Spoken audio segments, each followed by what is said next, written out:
Gigil na gigil si Sundalong Kanin. Mga kutsero. Si Sundalong Kanin nyo, galit na galit. Dahil sa mga nakita yan sa mga sinabi niya kanina sa kanyang Twitter or now X formerly known as Twitter account.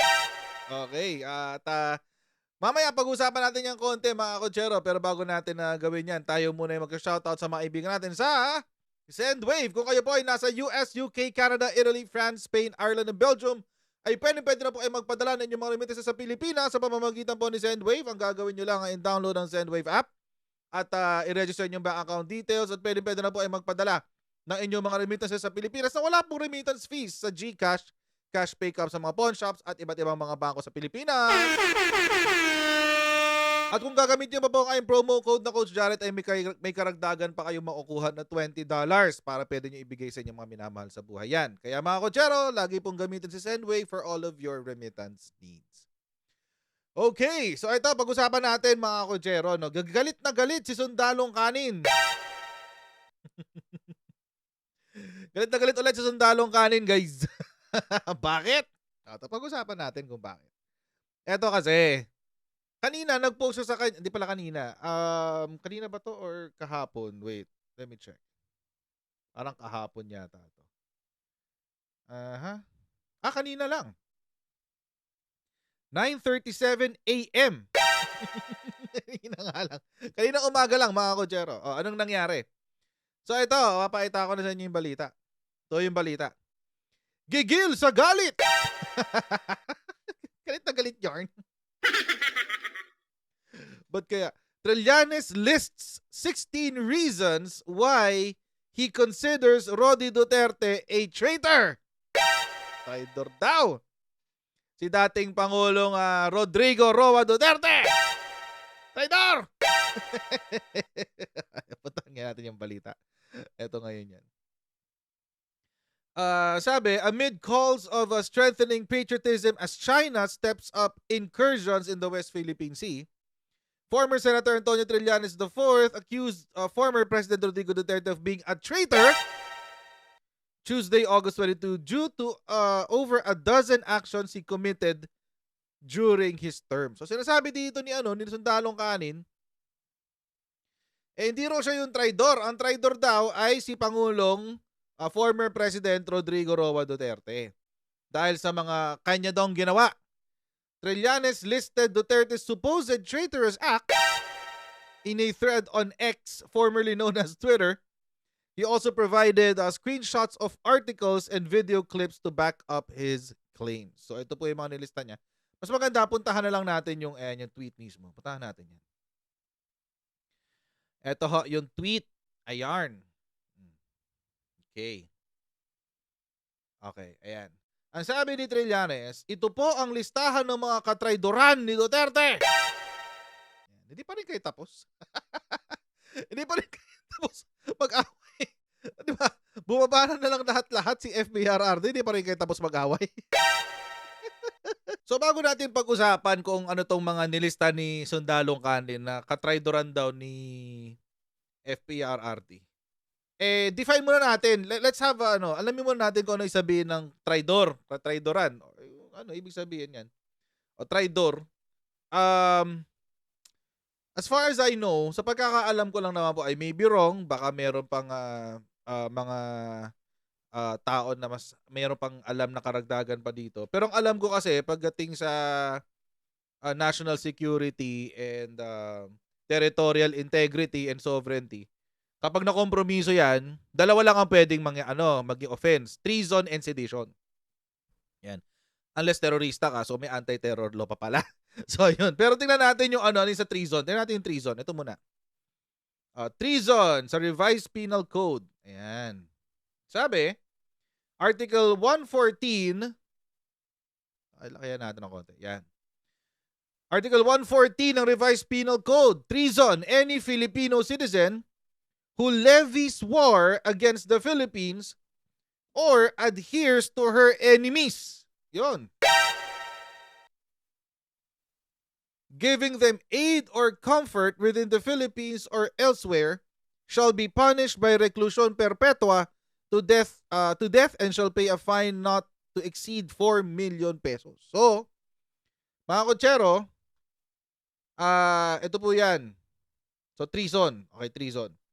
Kahit sino tong Pilipino na lumalaban sa isang gera laban sa Pilipinas. Yon ang treason. So, halimbawa, may gera. Merong, let's say, ongoing na gera. Tapos, kumampi ka sa, let's say, noong panahon ng Hapon. Legit yan. Noong panahon ng Hapon, pag kumampi ka sa mga makapili, ang iyong pagkakasala nun ay treason. Yan, treason yun. Ibig sabihin, kumampi ka sa mga kalaban. Yan. Sa panahon ng gera, kumampi ka sa mga kalaban. Tapos, no person shall be convicted of treason unless on the testimony of 2 witnesses at least to the same overt act or on confession of the accused in open court. An alien residing in the Philippines who commits act of treason as defined in paragraph 1 of this article shall be punished by reclusion perpetua. Okay, so pati sa mga foreigners pala applicable yung treason, no? Ngayon, ito nga po, ayan, no. Treason is a war crime. Ayun. So nangyayari lang siya pag may gera. War crime siya. It is not an all-time offense. It cannot be committed in peacetime. While there is peace, there are no traitors.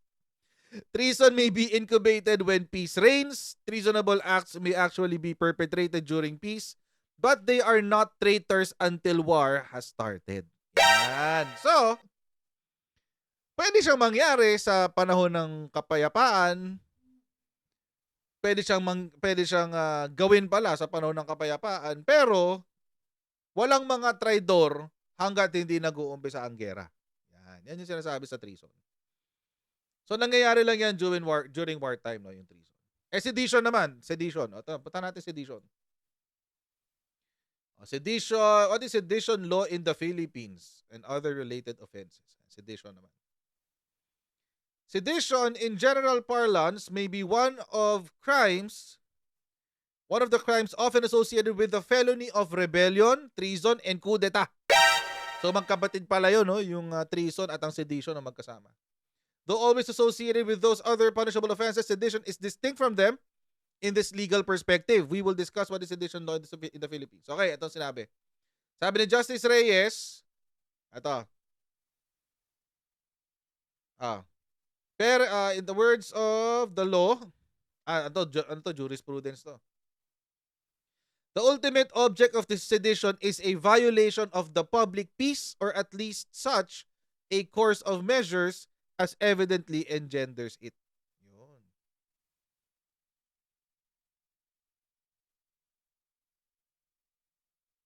Sedition in its general sense is the raising of commotions or disturbances in the state.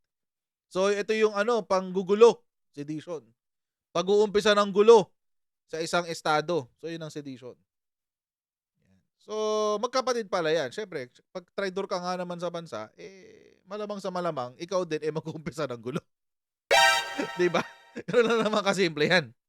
So, traidor nga ba si FPRRD? Mamaya tingnan natin. At least ngayon alam na natin kung paano natin titignan itong listahan ni Sundalong Kanin. Kasi traidor daw. Galit na galit eh. Gigil na gigil eh. Gigil na gigil ang lolo mo. O, dilakyan natin para malaman natin ang katotohanan. O, ito. Sabi ni Sundalong Kanin. Ito po ang listahan ng mga katraidoran ni Duterte. Number 1. Isinantabi ang arbitral ruling. O, pasok ba yan sa treason? Not really. Pasok ba yan sa sedition? Nanggugulo ba yan? Nag-uumpisa ba yan ng gulo? Not really. So, hindi. Pinahinto ang EDCA. Not really. It is tsaka itong pinahinto ang VFA.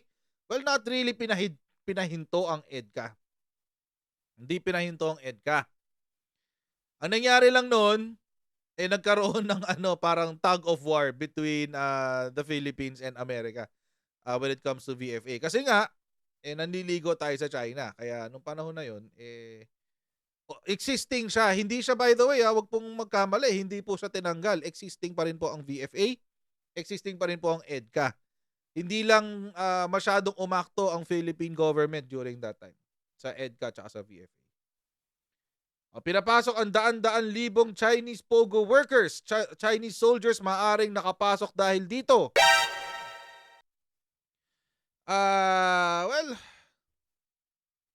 hindi rin eh. This is an economic strategy. Naalala ko to eh. Although I do not agree, by the way, I do not agree dito sa nangyari na to. Kasi ang daming tao eh. Biglang ang daming Chinese sa Pilipinas. So, ako parang ang gulo lang. Yun lang yung iniisip ko noon. Parang ang daming tao, ang gulo-gulo, parang gano'n. But, ito yung Chinese soldiers, this has been speculation. Hindi po ito napatunayan. Sindikato ang pumasok. Sindikato, hindi sundalo. Anyway, pinapasok ang Chinese telco sa dito. Well, yun ba yung sa Huawei? Again, this is economic in nature. Economic and in nature. Pinili at nag-kickback sa Sinovac kahit ito ang pinakamahinang vaccine. Ano, kickback hindi kayo nagkaso. Pinatayo ang mga Chinese cell tower sa loob ng AFP bases. Pinag-military training sa China ang mga AFP officers. Bumili ng military equipment sa China. Minura ang European Union. Paano ito naging treasonous act? Anyway, tapusin natin itong listahan para makita natin yung sinasabi ni Sundalong Kanin. Sinabing maikipag-alyansa sa Russia at China. Sinabing humiwalay siya sa US at kumampi sa China. Pinag-isa ang Chinese Communist Party at PDP laban. During the start of the COVID pandemic, Duterte did not lock down right away so as to not offend China. Nag-apela na gawing province of China ang Pilipinas. Talaga? Totoo ba yan? O kalokohan lang? Hindi totoo to. This is BS. This is BS. Minura si US President Obama. Si Sundalong Kanin. Alam nyo, this is so pathetic. Totoo lang, this is pathetic. This list, mga kotsero, more or less, yung sa pananaw niya, hindi naging magandang foreign policy ni FPRRD. Yan lang yan. Is it treasonous? Okay, the question is, are we in wartime? May gera ba ngayon? Wala. So, hindi pwedeng treason pumasok. Is it seditious? Nag-uumpisa ba yan ng gulo sa Pilipinas? Nagkaroon ba ng gulo? Hindi naman. So, ano lang to? Drama lang to ni Trillanes. Drama-rama sa hapon lang to ni Trillanes. Well, kasi, alam nyo mga kotsero, ay necessarily, well, wala akong pakialam dito sa minura niya si US President Obama. Ang babaw-babaw niya, napakababaw niya, lutang na lutang yan. Ito, this is a lie. Kasi nung alingan tong number 15. Sigurado ako dyan. Ito, this is a political strategy. So, hindi naman yan katraidoran. Political strategy yan.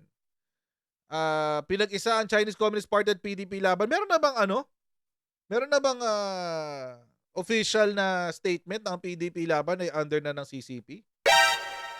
I don't think so. Inventong kanin. Invento lang yan ni Sundalong Kanin. Sinabing humiwalay siya sa US at kumampi sa China. Well, that is a foreign policy.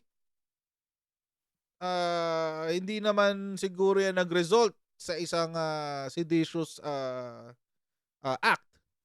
It's not. Isinuko ba yung Pilipinas? Parang hindi naman. Sinabing maikipag-alyansa sa Russia at China. Again, that is a foreign policy. Kung illegal yan, hindi sana kinasuhan nyo na. Yun lang naman yun. Minura ang European Union. So what? Ang babaw talaga nito sa Sundalong Kanin. Bumili ng military equipment sa China. So what? We buy military equipment everywhere. Meron tayo sa Israel, meron tayo na UNSRA dyan sa Russia, meron tayo sa US. Marami tayong binibilhan ng military equipment. Pinag-military training sa China ang mga AFP officers. Well, ako personally, I do not agree with this on a personal note. Pero, again, this is a foreign policy. Ito, pinatayo ang Chinese cell tower sa loob ng AFP bases. Kayo lang naman umisyo dyan eh. Although, mga kotsero, I think Chinese surveillance is also something na dapat nating pagtuunan ng pansin. Yung Chinese surveillance. Pero yung ano, yung nasusolusyon na naman yan. Kaya naman yan beng-bangin ng ating mga IT experts dito sa Pilipinas. Eto, insinuation of a crime, kumikbak daw sa Sinovac.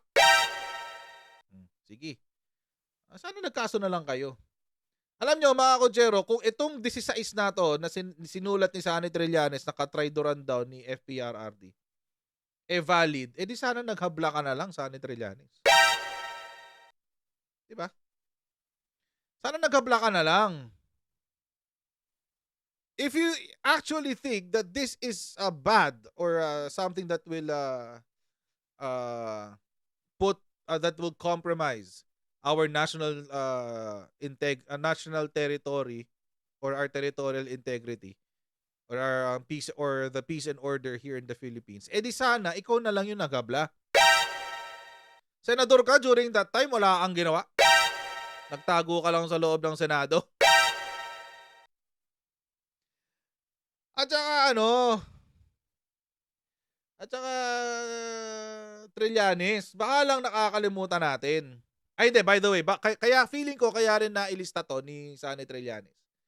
Kasi merong inilabas na balita si ACT Teachers o yung komunista. Ito yung totoong komunista. Si ACT Teachers, anong sinabi? Ito yung sinabi ni ACT Teachers. Did Duterte promise to remove ship from Ayungin? Ay, may ganun drama si ACT Teachers.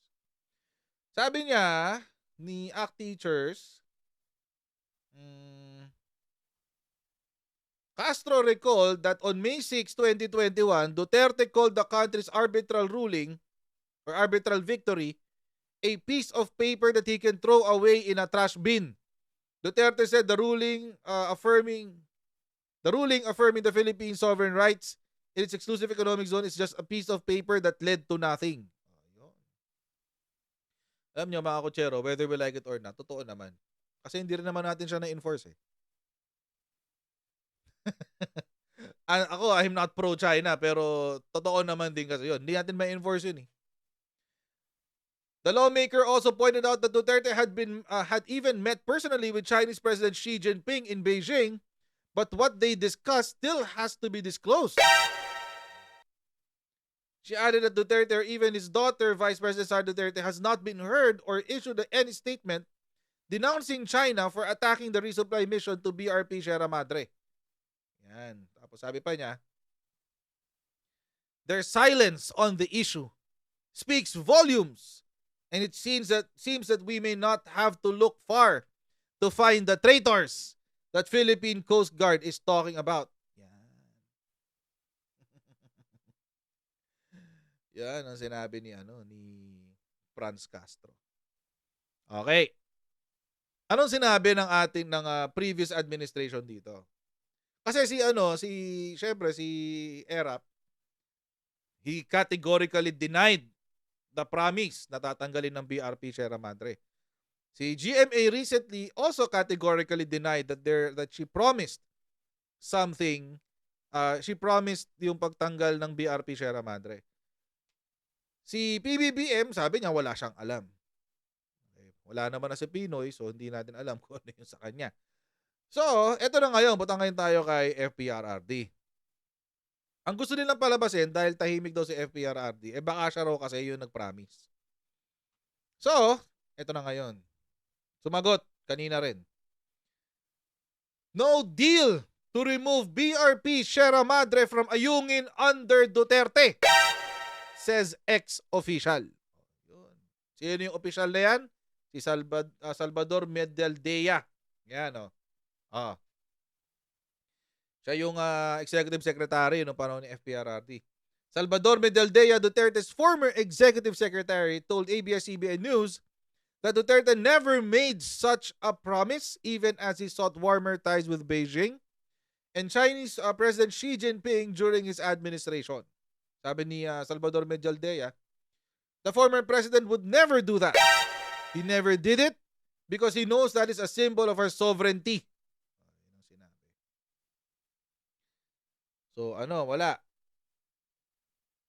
Franz Castro. Nga ka na lang ulit. Imbento ka ulit ng bago mong i-issue. Imbento na yan! ng bagong i-issue. And by the way, baka magkalimutan tayo kay Sundalong Kanin. Sundalong Kanin, baka nakakalimot ka na rin na ikaw merong back channel negotiations sa China noong 2012. Pinag-awayan nyo pa yan ni Juan Ponce Enrile. Di ba? Baka lang nakakalimutan mo na. Kasi mukhang tutok na tutok ka sa galit mo sa previous administration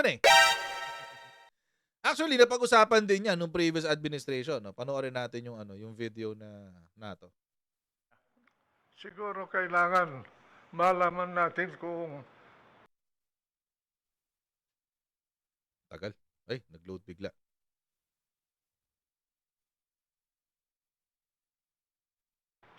saan ba nanggaling yung koneksyon ni Trillanes sa Beijing? Paano siya nagkaroon ng koneksyon doon? Mismo ako. Naging guest ako ng Beijing. Wala akong koneksyon na kagaya ni Trillanes. Paano siya nagkaroon ng koneksyon na gano'n na pwede niyang lapitan ang mga pinuno ng China nung panahon na yun?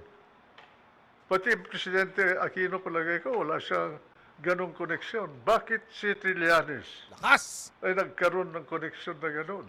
Yun ang isang misteryo na hanggang ngayon dapat malaman kung anong kasagutan. Lakas I do not demean or belittle our armed forces. Ang akin lang, sir, it is really a wonder to me why, of course, it's only President Aquino who can answer it, why he chose a military man to do the back channeling. And the problem is it was so secretive, almost sub rosa type of negotiation that was kept secret. Now, you can name the people, we can insist on knowing the people, pero yung tataguan mo, sir, yung anong developments doon. And this is really my $64 question to everybody. The mystery, Mr. President, to me was why Trillanes and not someone else? From the Why? foreign service. Why Trillanes? Right. Of the senators who were incumbent at the time, why was Trillanes selected as the negotiator for Aquino? And where did Trillanes get the influence over some authorities in Beijing in those days? Yes, sir. I understand That is the puzzle to me. he traveled to China 16 times, and during his last visit, the 16th visit, shortly, sir, but 2 days after, we lost the Scarborough Show. Maybe he should explain to the nation how he got that kind of an influence to be able to reach out to the higher ups in China. Well, for me, it's a legitimate question, mga kotsero. Paano ka nagkaroon ng impluwensya sa China? Totoo lang. Yun ang matinding tanong dyan. Di ba? Mr. Trillanes, former Senator Antonio Trillanes, paano ka nagkaroon ng impluwensya dyan? Meron ka bang bit-bit na sulat galing sa Malacanang noon, nung panahon ni Panot Aquino? May bit-bit kang sulat para makipag-usap sa China? Bakit hindi yung taga-DFA? Bakit hindi yung secretary ng DFA noon na si Albert Del Rosario ang naipag-usap sa China? For me, it's a legitimate question. At ano yung pinag-usapan? Alam niyo ba hanggang ngayon, hindi pa rin natin alam kung ano yung pinag-usapan nila dun. Nung umuwi si Trillanes galing Beijing, tinatanong siya ni then Senate President Juan Ponce Enrile kung ano yung napag-usapan nila. Sabi niya, It's between me, parang it's between me and the president lang, parang ganun yata. At parang sabi pa niya, I'm not beholden on this body to disclose any information about it. Parang ganun. Nagmatigas mga kotsero. Etong si Sundalong Kanin. So hindi kaya nagde-deflect lang to si Sundalong Kanin or nagpo-project ng kanyang guilt? Hindi natin alam.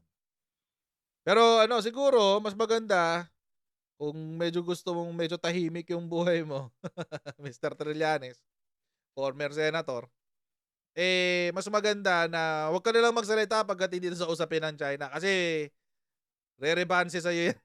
Babalik sa'yo yan eh. Sa'yo agad ang balik eh. Wala, ganun talaga kasi Tomb Raider ka rin eh. Kung ikaw yung nauna, ikaw yung nauna ng Tomb Raider dyan. Kaya good luck na lang sa susunod na kabanata ng iyong political career. Baka mapornada pa yung paghalal mo paghalal, yung pagtakbo mo bilang mayor diyan saan ba yun? Caloocan ba yun? Nabotas, either of the two. Parang Caloocan yata. Tatakbo ng mayor sa Caloocan eh. So, baka mapornada yan kapag nagsalita ka pa na nagsalita. Or, better yet, aminin mo na lang kung ano yung pinag-usapan nyo dun sa China. Kasi, yun. Although, di ba, it's very, very controversial. It's not treasonous yet, kasi we're in peacetime. It's not treasonous. It's not, well, siguro, probably seditious. We don't know. Hindi naman natin alam kung ano yung nakasulat eh. Pero, maamin ka na kung ano yung ganap. Para equal ang playing field, di ba? Sundalong Kanin. So mga kotsero, hanggang dito lang po muna tayo sa video na ito. Please don't forget to like, share, and subscribe. Okay? At pa-share po itong video na to sa inyong mga social media accounts. At wag po kayong wag po niyong kalimutan na meron po tayong live stream. At we'll probably do that tomorrow. Okay? So God bless everyone and I'll see you next time. Alright? Bye!